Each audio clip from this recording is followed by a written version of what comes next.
नमस्कार दोस्तों।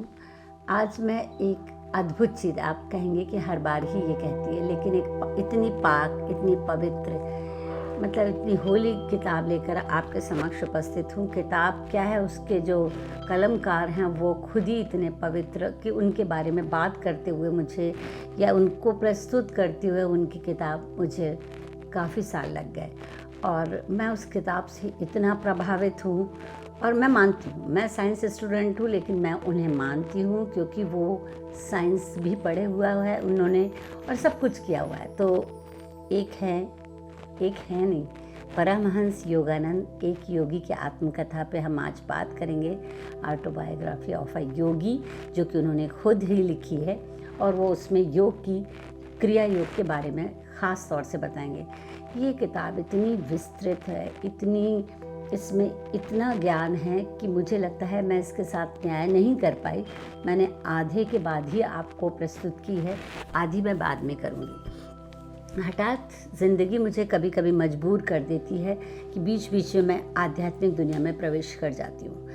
सालों पहले, शायद 25 बरस हो गए, मेरे हमसफ़र ने मेरी आध्यात्मिक रुचि और ध्यान योग में मेरी उत्सुकता को देखकर मुझे ये पुस्तक भेंट की थी।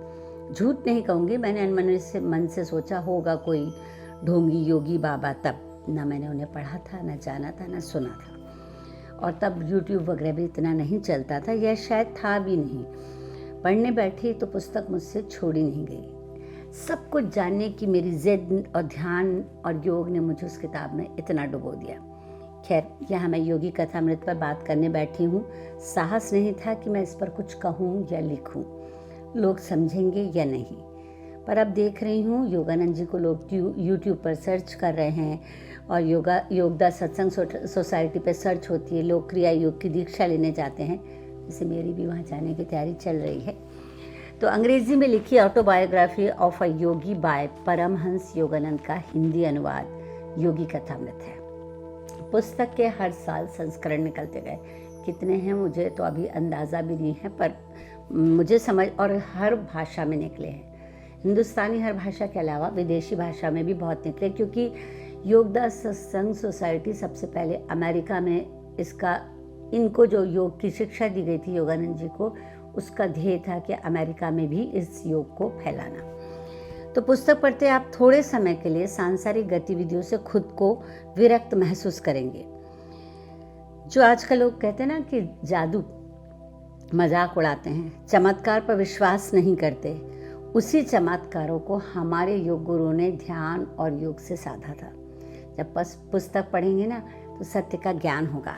आज ऐसा क्यों नहीं हो पाता? क्योंकि हम फोकस नहीं होते, हम ध्यान केंद्रित नहीं करते। एक मैजिशियन भी ऐसा करता है, आप कहेंगे, लेकिन योग की क्रिया को जब आप पढ़ेंगे तब आपको समझ में आएगा। हमने चित्र देखे हैं पुराने योग गुरुओं के, ज़मीन से ऊपर उठकर ध्यान करते हुए, या एक साथ 2 स्थानों पर पाए जाने को लेकर, या दूसरा उस विद्या से वो क्या करते थे कि एक स्थान पर योग ध्यान के लिए बैठते थे, और अपने शरीर दूसरी जगह जाकर किसी का भला करना होता था, या उस समय तो मोबाइल और ये सब चीज़ें नहीं होती थी, हवाई जहाज वगैरह, तो वो उस स्थान पर पहुंच जाते थे। तो योगियों ने ऐसा करके क्या हासिल किया? ऐसा मतलब आपको ये पुस्तक में मिलेगा, एक पैशन है, एक जुनून था जो लोग करने के लिए पागल रहते थे। जैसे आज सबके जुनून है, कोई म्यूज़िक सुनता है, कोई किताब पढ़ता है, कोई लिखता है। तो चलिए पहले योगानंद जी की बात हुई कि बात करें, तो बात यह है कि 50 वर्ष हो गए थे शायद लाहिड़ी महाशय के ब्रह्म लीन होने के ठीक 50 वर्ष पश्चात गोरखपुर में 5 जनवरी 1893 में 1893 में योगानंद जी का जन्म हुआ। उनका वैसे नाम था मुकुंद लाल घोष। उनके 8 भाई बहन थे, इनका शायद चौथा नंबर था। माता पिता इनके दोनों संत प्रकृति के थे। पिताजी को गणित में बहुत वो था, माताजी आध्यात्मिक थी, धार्मिक थी, और तब और संस्कृत की विदुषी थी। उन दोनों ने मिलकर अपने बच्चों को ऐसे संस्कार दिए कि इनका बचपन से ही योग, ध्यान, मेडिटेशन, हिमालय पर जाने का इनका मन, ये सब इनका चलता रहता था। और इनका पिताजी से झगड़ा होता रहता था कि पढ़ाई लिखाई नहीं करूँगा, मैं हिमालय जाऊँगा। पुस्तक और उनका जीवन पूर्णतः आध्यात्मिक दिखता है, कहीं भी जाति, धर्म या भगवान ऐसे कोई बात नहीं होती। उनके माता पिता को लाहिड़ी महाशय, जो महाअवतार बाबा के शिष्य थे, उनसे क्रिया योग की शिक्षा प्राप्त हुई थी। योगानंद जी के जन्म के थोड़े दिन बाद लाहिड़ी महाशय ने, थोड़े दिन बाद कहें या वो तो उनके जन्म से 50 वर्ष पहले ही जा चुके थे, पर लाहिड़ी महाशय से उनकी मुलाकात हुई थी। और वो कैसे हुई थी ये इस पुस्तक में दिया हुआ है। आप ये कहेंगे कि ये इस बारे में मैं बोल रही हूँ और फिर ऐसी बातें कर रही हूँ, तो क्या मैं थोड़ी सी ऐसे पुरातनपंथी बातें कर रही हूँ या मैं थोड़ा अंधविश्वास में विश्वास करती हूँ? नहीं, ऐसा कुछ नहीं है। इसमें योग को एक विज्ञान माना गया है। लाहिड़ी महाशय की कोई तस्वीर नहीं ले पाता था क्योंकि वो तस्वीर में नहीं आते थे। एक बार काफ़ी निवेदन जब फोटोग्राफर ने किया तो उनकी बड़ी एक नटखट सी तस्वीर खींची गई है जो आज पूरे संसार में घूम रही है। आप उसे ज़रूर देखिएगा, क्योंकि योगानंद जी जब बहुत बीमार पड़े बचपन में और वो लाहिड़ी महाशय को बहुत प्यार करते थे, तो और ऐसा लग रहा था कि योगानंद जी शायद बचेंगे नहीं, तब उनकी माँ ने कहा था कि तुम लाहिड़ी महाशय का आह्वान करो। तो उन्होंने वो तस्वीर उनके सामने रख के आह्वान किया। तो एक बालक के द्वारा मन की तीव्रता से की गई एक प्रार्थना का प्रताप ये था कि उन्हें चौंधियाने वाला प्रकाश मिला और उसके बाद धीरे धीरे वो शारीरिक रूप से स्वस्थ होते गए।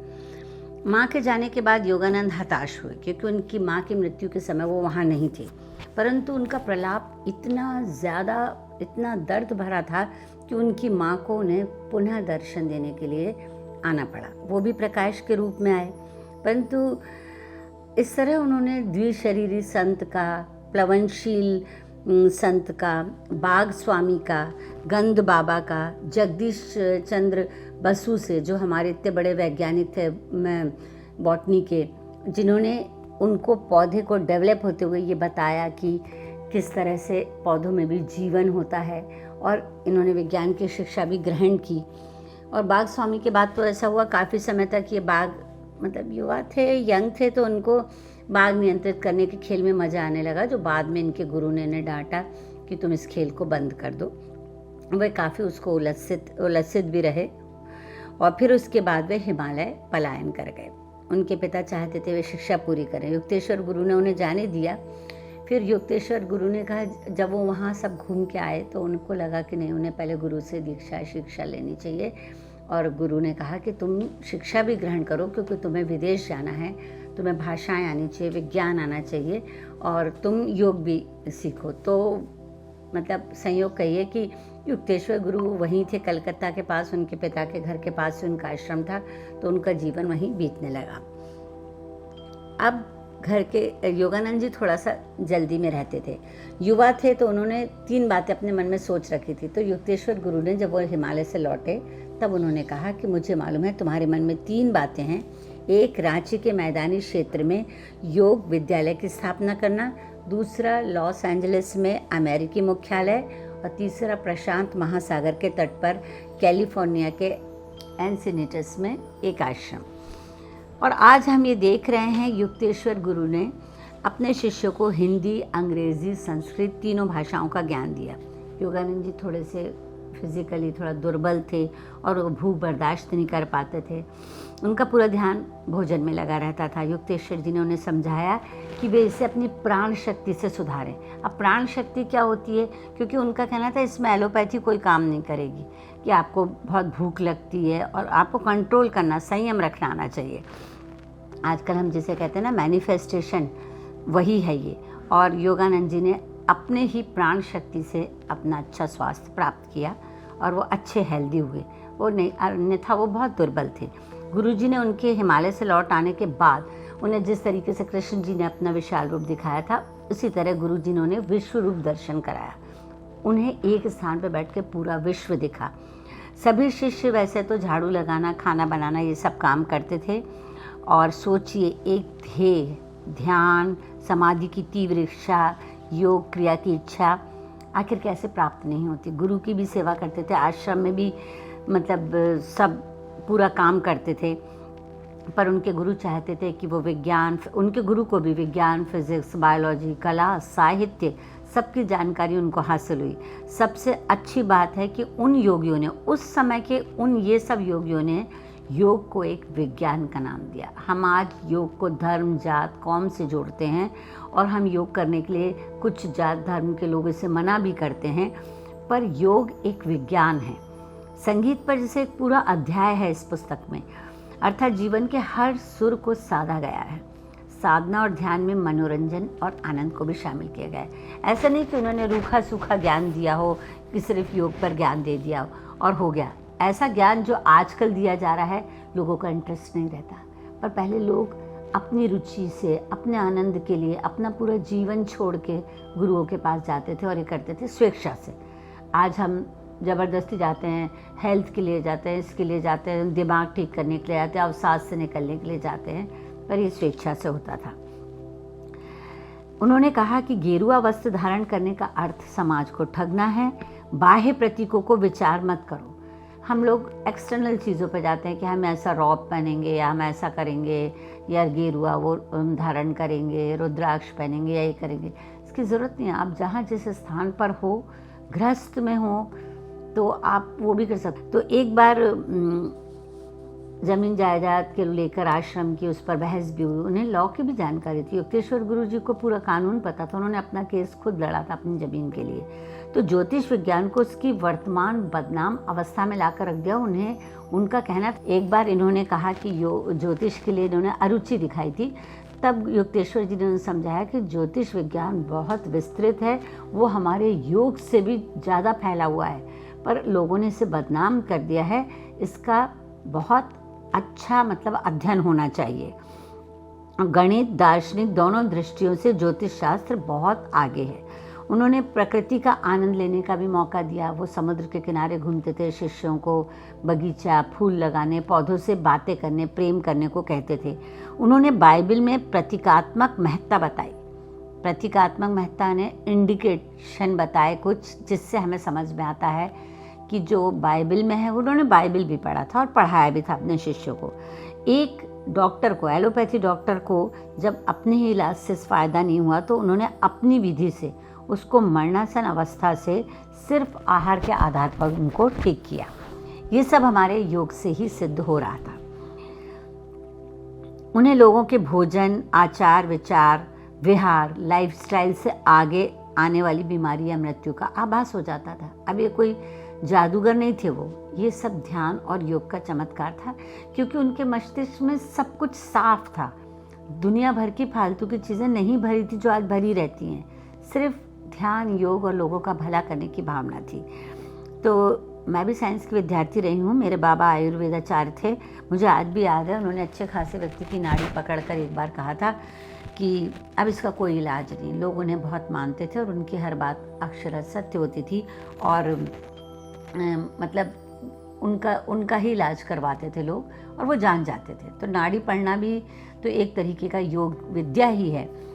तो योगानंद जी जो थे कि वो पढ़ने के चोर थे और परीक्षा से पहले वो एक बार भाग भी गए थे, पर उन्होंने कहा, ये कथा मैं अगले भाग में बताऊंगी। ये एक सच्चे योगी की कथा, आत्मकथा है, और उन्होंने दुनिया को सच्चा योगी बनने में कितनी मजबूती चाहिए, खुद की दुर्बलता उन्होंने बिल्कुल नहीं छुपाई इस किताब में। उन्होंने अपने वीक पॉइंट्स बताए, कैसे उसमें से निकला जाए ये बताया। तो आज तो जो मैं कहूँगी कि मेरे ख्याल से ये आधा वर्णन ही आपको इतना अभिभूत कर देगा कि आप किताब तुरंत खरीद लेंगे और पढ़ना चाहेंगे और योगानंद जी की दुनिया में घुसकर और क्या कह रही है ज़िंदगी पूछने का खुद से प्रयास करेंगे। नमस्कार।